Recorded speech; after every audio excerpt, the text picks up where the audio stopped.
Welcome to my YouTube channel. I'm Nisha and today I will be talking about the 2024 global election cycle, which had some very unpredictable results. Did you know that in 2024, over 60 countries held elections and many of them were non-democracies? That's right, even dictatorships hold elections, and I'm going to explain why that is the case later, so stay tuned. I'm also going to be talking about a surprising trend in 2024 that goes against conventional wisdom in political science. Lastly, I'm going to end with two interesting cases where what happened after the elections was quite shocking. First, let's look at why 2024 was a historic election year. Voters in over 60 countries went to the polls and over 1.7 billion people voted. In the figure, you can see that in India alone, over 637 million people voted, followed by Indonesia, where over 166 million people voted. The world population is over 8 billion, and countries that account for over half the world's population, which is about 4 billion, went to the polls in 2024. The five most populous countries that voted in 2024 include India, USA, Pakistan, Bangladesh, and Indonesia. Note that three of those countries are in South Asia: India, Pakistan, and Bangladesh. Every continent had elections. Every color on the map captures the type of election that individual countries held. These include presidential elections, parliamentary elections, and elections to the EU Parliament. Second, democracies are not the only countries that hold elections. Non-democracies also held elections in 2024. The figure shows voter turnout in select democracies and non-democracies in 2024.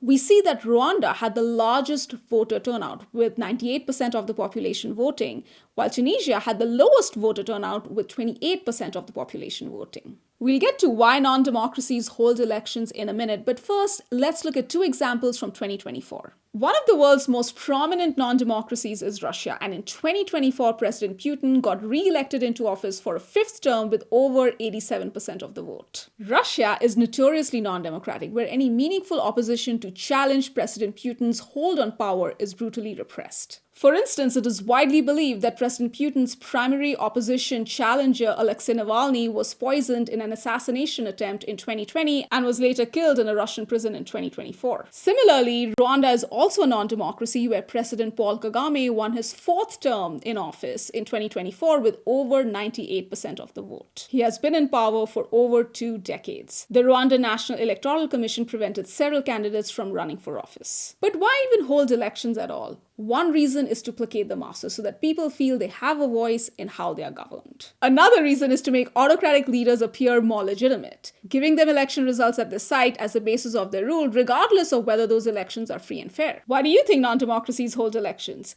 Leave me a comment below, and if you find it interesting, I'll do a longer video on the topic in the future. Third, surprisingly, 2024 was a bad election year for incumbents, despite the conventional wisdom in political science that incumbents are more likely to win elections. The theory of incumbency advantage states that incumbents are more likely to win elections due to name recognition, the ability to raise funds, and generally having more experience than their challengers. However, in 2024, incumbents either got voted out or came back into office, but with less support than in previous elections. For instance, India's Prime Minister Modi won his third term in office in 2024, but his party, the BJP, did not win majority support and had to form a coalition government. Similarly, in South Africa, the ANC lost a majority in the parliament for the first time since 1994 and had to form a coalition government. The question arises, why did voters punish incumbents in 2024? Well, as a political scientist, I think economy plays a very important role in elections more broadly. Indeed, a survey of 34 countries by the Pew Research Center shows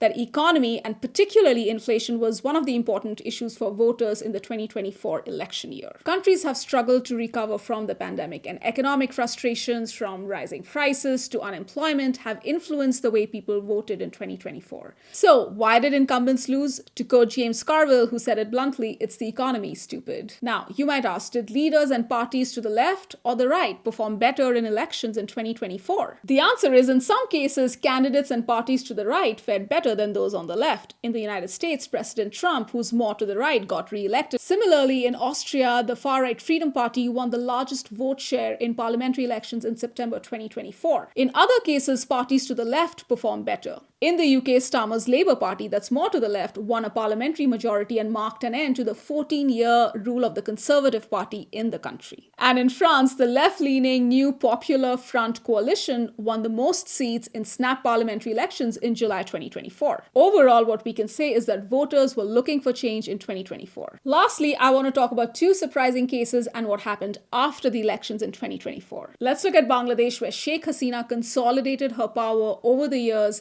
and won her fifth term as prime minister. However, in June 2024, protests broke out in the country in response to her policies, causing her to resign and flee the country. There is an interim government in the country at the moment. What is surprising is that someone who's been in power for this long can be removed from office, despite winning elections for a fifth time. We see something similar in Syria, where President Assad's party won all the seats in parliamentary elections. But by the end of the year, opposition forces took over the capital and he was removed from power, marking the end to his family's 50-year hold on power in the country. Assad eventually fled the country, and now there is a transitional government in power. We'll see what the future holds for Syria. If you're interested in how leaders are removed from office, leave me a comment below and I will make a more in-depth video in the future. Thanks for watching. If you want to learn more about world politics or watch funny, behind-the-scene outtake videos, then please subscribe to my channel. Want to do more? Right? Thanks for watching.